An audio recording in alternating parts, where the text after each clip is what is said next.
News line Telugu Telangana పత్రిక ఒక వార్తను తీసుకొచ్చింది మిత్రులారా. నిన్న బక్కా జర్సన్ అన్న తోటి మనం ఒక స్పెషల్ ఇంటర్వ్యూ చేయడం జరిగింది. 1000 కోట్ల స్కామ్, మున్సిపల్ శాఖ R&B శాఖ, మున్సిపల్ శాఖ R&B శాఖ రెండు కలిపి 1000 కోట్ల స్కామ్ చేసినాయి. ఒక చిన్న డిపార్ట్మెంట్లో, అడ్వర్టైజ్మెంట్ అనేటువంటి డిపార్ట్మెంట్లో దాదాపు 1000 కోట్ల స్కామ్ చేసినాయి. రేవంత్ రెడ్డి గారు అన్నారు కదా, రాష్ట్రం మొత్తం అప్లపాలైపోయింది, రాష్ట్రం దివాలా తీసింది, రాష్ట్రం అడుకతినే పరిస్థితిలో ఉన్నది, మేము అప్పు కోసం పోతే మాకెవడు అపాయింట్మెంట్ ఇవ్వడం లేదు, దొంగలను చూసినట్టు చూస్తూ ఉన్నారు, చెప్పులు కూడా ఎత్తుకపోతారేమో అని చెప్పేసి జాగ్రత్త పడతా ఉన్నారు వాళ్ళు అని చెప్పేసి రేవంత్ రెడ్డి గారు మాట్లాడారు కదా. ఆ నేపథ్యంలో బక్కా జడ్సన్ అన్న ఒక చిన్న ప్రయత్నం చేసిండు. నిజంగానే అప్పు ఉందా, అప్పు పుడతలేదా, రాష్ట్రానికి ఆదాయము మొత్తానికే పడిపోయిందా, అసలు ఎక్కడ పోతున్నది ఆదాయం అంతా అని చెప్పేసి ఒక చిన్న ప్రయత్నం చేసిండు ఆయన. ఓ 4 జీవోలు పట్టుకొచ్చిండు బయటికి. పట్టుకొస్తే ఈ భాగవతం బయటపడదు. ఒక చిన్నది మున్సిపల్ శాఖ పరిధిలో ఉన్నటువంటి చిన్న డిపార్ట్మెంట్, అడ్వర్టైజ్మెంట్ డిపార్ట్మెంట్లోనే దాదాపు అటు ఇటుగా 1000 కోట్ల స్కామ్ జరిగింది. 1000 కోట్లు, రూపాయి 2 రూపాయలు కాదు, 1000 కోట్ల స్కామ్ జరిగింది. ఎట్లా జరిగిందో ఆయన క్లియర్గా వివరించిండు. నిన్న స్పాట్కి తీసుకుపోయింది, నన్ను స్పాట్కి తీసుకుపోయి అక్కడ నిబంధనలకు విరుద్ధంగా ఎట్లా హోర్డింగ్స్ కట్టేటువంటి దాన్ని ఏర్పాటు చేస్తూ ఉన్నారో చూపించిండు ఆయన. ఇవి ఒకటే కాదు, మరి కేబీఆర్ పార్క్ ఆనుకోనే ఉన్నది అదంతా కూడా. మరి దీన్ని కూలగొట్టాలి కదా. హైడ్రా రంగనాథ్ గారు కనపడతలేదు మన కళ్ళకు. ఇప్పుడు ఆయన ఏమన్నాడు, హైడ్రా రంగనాథ్, పార్కులు కబ్జా అయినా, చెరువులు కబ్జా అయినా, కుంటలు కబ్జా అయినా, ఆ పరిధిలో అనుమతి లేకుండా కట్టినా, అనుమతితోని కట్టినా మేము దాంట్లో కూల్ చేస్తాము, దాంట్లోని అడ్జేసి ఆ పార్కుని, ఆ చెరువుని, ఆ కుంటను కాపాడుతామని చెప్పారు కదా. మరి ఈ కేబీఆర్ పార్క్ దగ్గర ఏర్పాటు చేసినటువంటి ఈ హోర్డింగ్కి ఎలాంటి అనుమతి లేదు, ఏమీ లేదని చెప్పేసి బక్కా జడ్సన్ చెప్తా ఉన్నాడు క్లియర్గా, ఆధారాలతో సహా తీసుకొచ్చి చూపించిండు. దానికి తోడు ఇక్కడ ఆ ఏర్పాటు చేసేటువంటి కంపెనీ ఉందా, ఆ కంపెనీకి కూడా ఎలాంటి టెండర్లు లేకుండా క్విట్ ప్రోకో జరిగిందని చెప్పేసి ఆయన సంచలనమైనటువంటి ఆరోపణలు చేసిండు. దాంట్లో R&B మినిస్టరు కోమటిరెడ్డి వెంకటరెడ్డి కూడా ఉన్నాడంట. అందులో ఒక్కొక్క జాగా నుంచి 25 లక్షల రూపాయలు పోతుందంట ఆయన కమిషన్. ఇవన్నీ వాస్తవాలతోటి ఆయన బయటకు తీసుకొచ్చిండు.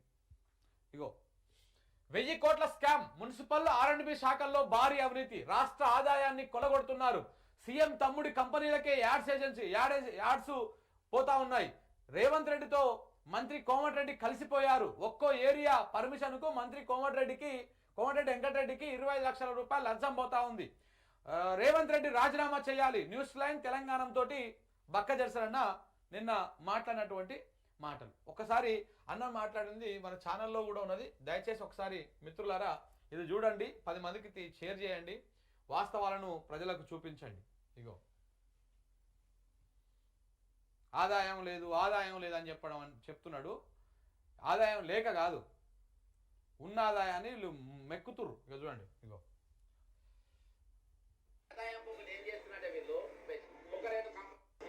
వాళ్ళ జేబులలోకి ఆదాయం పోగులు ఏం చేస్తున్నట్టే వీళ్ళు ఒక 2 కంపెనీలు మాత్రమే తెస్తుంది. నవనిర్మాణ్ అసోసియేట్స్ ఇది, ఇంకొకటి టార్గెట్. అయితే ఈ 2 కూడా GHMC బ్లాక్ లిస్ట్ లో ఉన్నాయి. 12 కోట్లకి ఇవ్వాల్సింది 63 లక్షలకే ఇచ్చారు. అనుకోకుండా కొమ్మరెడ్డి వెంకరెడ్డి కూడా దొరికింది. 25 lakhs ఈయన కమిషన్ తీసుకొని,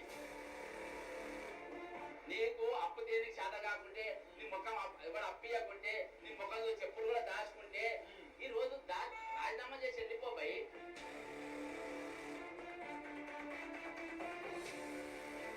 ఈ అడ్వర్టైజ్మెంట్ సంబంధించిన దాంట్లో 8,000 కోట్ల స్కామ్ జరిగింది. R&B మున్సిపాలిటీ 2 కలిపి 1000 కోట్లు.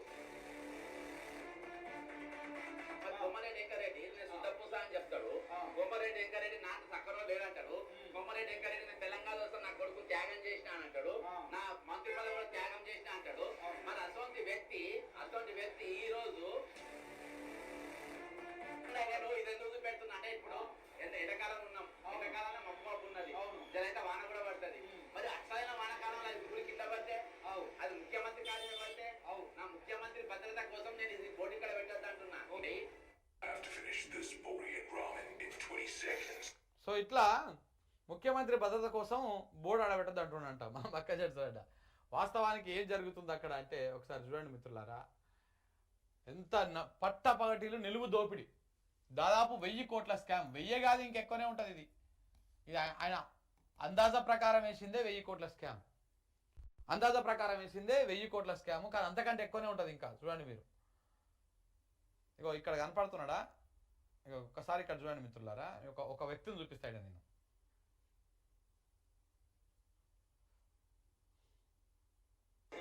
వాళ్ళ జేబులలోకి ఆదాయం పోగులు ఏం చేస్తున్నట్టే వీళ్ళు ఒక 2 కంపెనీలు మాత్రమే తెస్తారు. నవనిర్మాణ్ అసోసియేట్స్ ఇది, ఇంకొకటి టార్గెట్. అయితే ఈ 2 కూడా జిహెచ్ఎంసి బ్లాక్ లిస్ట్ లో ఉన్నాయి. 12 కోట్లకి ఇవ్వాల్సిందే. ఇగో ఇక్కడ ఈ వ్యక్తి కనపడతావురా. మరి రేవంత్ రెడ్డి గారి సర్కారు ఫోన్ ట్యాపింగ్ చేస్తుంది, ఫోన్ ట్యాప్ చేస్తుంది అని చెప్పడానికి ఇలా ప్రత్యక్ష నిదర్శనం నిన్న మేము చేసినటువంటి వీడియో. నేను జడ్సన్ అన్న ఒక మీటింగ్ ఉంటే ఆ మీటింగ్ పోయినాం. ఓ మీటింగ్ ఉంటే ఆ మీటింగ్ పోయినాం. Telangana digital association, digital media association అని చెప్పేసి ఒక మీటింగ్ పెట్టుకున్నాము. ఆ మీటింగ్లో మేము పార్టిసిపేట్ చేసి అట్లాగనే పోతా ఒక చిన్న వీడియో ఉంది శంకర్, రికార్డ్ చేసుకొని పోదాము అంటే మేము పోదామని చెప్పి రికార్డ్ చేసుకుందామని చెప్పేసి మేము అక్కడనే డిసైడ్ అయ్యి అక్కడ వస్తున్నాం. మేము అంతకంటే ముందు రోజు శంకర్ ఒక విషయం ఉంది, మనం మాట్లాడదాము, ఒకసారి ఒక వీడియో కూడా రికార్డ్ చేద్దామని చెప్పిండు ఆయన. అంతకంటే ముందు రోజు నేను పొద్దుగాల టైంలో కూడా కాల్ చేసి మాట్లాడాను. మేము ఇక్కడ ఈ మీటింగ్ కంప్లీట్ చేసుకొని 2:30-3 గంటల ప్రాంతంలో మేము ఈ కేబిఆర్ పార్క్ దగ్గర, మీరు గుర్తే ఉంటుంది, ఆడ ఎన్టీఆర్ ట్రస్ట్ భవన్ సిగ్నల్ ఉంటుందా, ఆ సిగ్నల్ కా నుంచి టువర్డ్స్ మన చెక్ పోస్ట్ పోతుంటే, ఆ చెక్ పోస్ట్ కొంత ముందుకు పోగానే, ఆ సిగ్నల్ కా నుంచి కొంత ముందుకు పోగానే లెఫ్ట్ సైడ్ ఒక పెద్ద హోర్డింగ్ ఏర్పాటు చేస్తూ ఉన్నారు. హోర్డింగ్లు కడతాగా రోడ్ల మీద, ఆ హోర్డింగ్ సెటప్ ఒకటి ఏర్పాటు చేస్తూ ఉన్నారు. ప్రతిరోజు చూసుకుంటూ పోతూనే ఉంటుంది, ఏంది కొత్తగా కడుతున్నారు అనుకున్నాము. బట్ అది నవనిర్మాణ అనేటువంటి సంస్థ అనమాట. ఈ నవనిర్మాణ వరకు దాని వెనకాల ఉన్న కథ ఏంది, ఇవన్నీ మనం మాట్లాడదాం ఇప్పుడు సబ్జెక్ట్ లోపల. దానికంటే ముందు మేము అక్కడికి ఆ మీటింగ్ కా నుంచి ఇక్కడికి వచ్చినాం. ఇక్కడికి వచ్చే లోపల మేము మాట్లాడుకున్నాము. అంతకంటే ముందు ఉదయం ఫోన్ చేసుకొని మాట్లాడుకొని ఇవన్నీ చేస్తున్నాం. ఆయన ఎవరికి చెప్పలే మేము ఏడుకోతున్నాం అనేది, నేను ఎవరికి చెప్పలే ఏడుకోతున్నాం, మేము కేవలం ఇద్దరం ఫోన్లో మాత్రమే మాట్లాడుకుంటే మేము ఇక్కడి నుంచి కేబిఆర్ పార్క్ వచ్చేసరికి ఇక్కడ ఈ వ్యక్తి వచ్చి కూర్చున్నాడు. ఇగో ఈయన. మరి ఈయన ఎవరు? కోమటిరెడ్డి వెంకటరెడ్డి తరపున, రేవంత్ రెడ్డి తరపున వచ్చిండా, ఎవరు వచ్చి తెలియదు. జడ్సన్ అన్న దగ్గరకు వచ్చి, అన్న మీరు ఇది మాట్లాడుతారు కదా నవనిర్మాణ్ గురించి, దీని గురించి ఒకసారి మీతో మాట్లాడాలన్నా, కొంచెం సమయం ఇవ్వండి అన్న అని చెప్పేసి అన్న దగ్గరికి వచ్చి మాట్లాడతాం. నేను కూడా ఆడనే ఉన్నా. మన కెమెరా ఇంకా అప్పటికి ఆన్ కాలేదు. మనం ఆ కెమెరా ఆన్ చేసుకునే లోపల ఆ వ్యక్తి ఆడికొచ్చి ఆయనతో మాట్లాడతాం. జడ్సన్ అన్న ఒక్కటే చాలా సీరియస్ అయ్యండి వాడి మీద. ఒకసారి నా చరిత్ర తెలుసుకొని రా బ్రదర్, ఎవరితో నేను మాట్లాడినా ఏదన్నా విషయం పట్టుకున్నప్పుడు నా చరిత్ర తెలుసుకొని వచ్చి మాట్లాడు. నువ్వు ఏం మాట్లాడుతూ ఉన్నారు? ఇట్లా రాష్ట్రాన్ని దోసుకొని తినుకుంటా, పట్టపగటిలు దోసుకొని తినుకుంటా, ఇవాళ రాష్ట్రం అప్పులపాలు అయిపోయింది, రాష్ట్రంలో పైసలు లేవు, మొత్తం ఇట్లా అయిపోయింది అని చెప్పేసి మాట్లాడుతూ ఉన్నారు. దొంగ లెక్క దోసుకుంటున్నారు. ఈ నవనిర్మాణం ఎవడు? దీని వెనకాల ఉన్నది ఎవడు? రాష్ట్ర ఆదాయానికి గండి పెడుతున్నది ఎవడు? ఇలా ముఖ్యమంత్రి వచ్చేమో ఇట్లా మాట్లాడతారు. ఎట్లా కనపడుతున్నా మీకు? నేను ఎవరితో మాట్లాడానేమో కనుక్కొని రా అని చెప్పేసి ఆయన సీరియస్ అయ్యి వాడిని ఎల్లగొట్టేస్తే వాడు మా చుట్టుముట్ట తిరుగుతూ ఉన్నాడు. అయిపోయిందాక ఇగో ఈ వ్యక్తి మా చుట్టుముట్టే, మేము వీడియో రికార్డ్ చేసినాక మా చుట్టుముట్ట తిరుగుతూ ఉన్నాడు. ఎవరికో 2-3 ఫోన్లు చేసిండు. మేము ఆ వీడియో 15 నిమిషాలు 20 నిమిషాలు అక్కడ నిలబడి రికార్డ్ చేసుకొని మేము బయటికి వెళ్ళి వచ్చిన తర్వాత ఇంకొక వ్యక్తి వచ్చాడంట, వచ్చి మమ్మల్ని ఎత్తికేటువంటి ప్రయత్నం చేశాడంట. బాగా అడ్డం నిలువు బందోబస్తు ఉన్నటువంటి ఒక వ్యక్తి వచ్చి. అంటే ఏం నడుస్తూ ఉంది రాష్ట్రంలో? మేము మాట్లాడుకున్న విషయం నాకు జడ్సన్ తప్ప ఇంకొకరికి తెలియదు. ఎట్లా ఫోన్లు ట్యాప్ చేస్తూ ఉన్నాడు రేవంత్ రెడ్డి, దాంట్లో ఎలాంటి అనుమానం లేదు. రాష్ట్రంలో ఫోన్ ట్యాపింగ్ జరుగుతూ ఉన్నది మిత్రులారా, గుర్తుపెట్టుకోండి. అయితే జడ్సన్ అన్న ఫోన్ ట్యాప్ చేసిండా, మా ఫోన్ ట్యాప్ చేసిండా పక్కన పెడితే, ఎవరిదో ఒకరిది మాత్రం ట్యాప్ చేస్తూ ఉన్నాడు. 100% నా మీద కంటే ఈయన మీద ఎక్కువ ఫోకస్ పెట్టి ఉంటాడు. ఎందుకంటే ఈయన జీవోలు పట్టుకొస్తా ఉన్నాడు, అన్ని తీసుకొచ్చి బయట పెట్టి ప్రపంచానికి చూపిస్తా ఉన్నాడు. రేవంత్ రెడ్డి భాగవతాన్ని మొత్తాన్ని జనాలకు చూపిస్తా ఉన్నాడు, దోపిడిని. సో కాబట్టి ఫోన్లు ట్యాప్ చేస్తూ ఉన్నారు. ఇది క్లారిటీ అర్థమైపోయింది నిన్నటితోటి. దొంగనే దొంగ అంటే ఈ దొంగను పట్టుకోరు కదా. అందుకే రేవంత్ రెడ్డి ఏం చేస్తా ఉన్నాడు? దొంగనే దొంగ అన్న చందంగా ఫోన్ ట్యాపింగ్ అని చెప్పేసి గత ప్రభుత్వం మీద ఏదో బురదలే ప్రయత్నం చేసుకుంటా ఈయన చేసే పని ఫోన్ ట్యాపింగ్. పూర్తి స్థాయిలో ఫోన్ను ట్యాప్ చేస్తా ఉన్నాడు. ఏం చేస్తున్నారు, ఎక్కడ పోతున్నారు, ఏమవుతున్నది అనేటువంటి విషయం మీద పాలన చేతగాక ఇలాంటి పనికి వాళ్ళ పనులు చేస్తా ఉన్నాడు రేవంత్ రెడ్డి. మరి లేకపోతే ఆ మనిషి ఆడికి ఎట్లా వస్తాడు? మేము ఆ స్పాట్కే వస్తామని మేమిద్దరం మాట్లాడుకోవడం తప్ప ఇంకొకరికి తెలియదు. ఆయన కూడా నాకు చెప్పలేదు పూర్తి స్థాయి ఆడికి వచ్చిందాక. ఎన్టీఆర్ ట్రస్ట్ భవన్ దగ్గర పోదాం పదా, గాడ వచ్చిన పని ఉంది, ఒక వీడియో రికార్డ్ చేసుకొని పోదాం పదా అన్నాడు.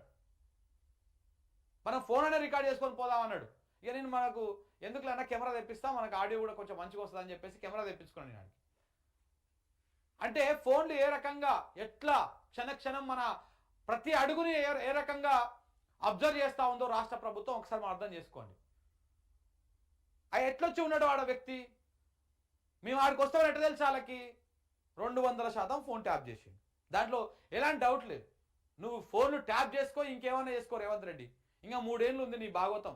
నువ్వు ఇంకెన్ని ఆడాలన్నా ఎన్ని పాడాలన్నా నీ రసిక వ్యవహారం ఎన్ని కావాలన్నా ఇంకా 3 సంవత్సరాల సమయం ఉన్నది. 3 సంవత్సరాల ఎన్ని చేస్తావో చెయ్యి ఇట్లనే. ఇక తర్వాత నువ్వు ఇప్పుడు ఏవైతే అడ్డం పెట్టుకొని, ఏ కేసులను అయితే అడ్డం పెట్టుకొని ఒక్కొక్కరు తొక్కేదామని చూస్తామన్నావో అలాంటి కేసులే, అలాంటి ఆరోపణలే నీ ఇంటికా నుంచే స్టార్ట్ అయితే రేవంత్ రెడ్డి గుర్తుపెట్టుకో. ఈ విషయాన్ని నువ్వు మర్చిపోకు. దేంతో నువ్వు ప్రారంభించినవో అదే నీకు మళ్ళా ఉరితాడవుతుంది. రేపు నువ్వు ఈ విషయాన్ని అస్సలు మర్చిపోవద్దు. ఎప్పుడు కాలం నీకే అనుకూలంగా ఉండదు. కాలము అందరికీ ఎప్పుడో ఒక రోజు వాళ్ళకి సమయం వస్తుంది.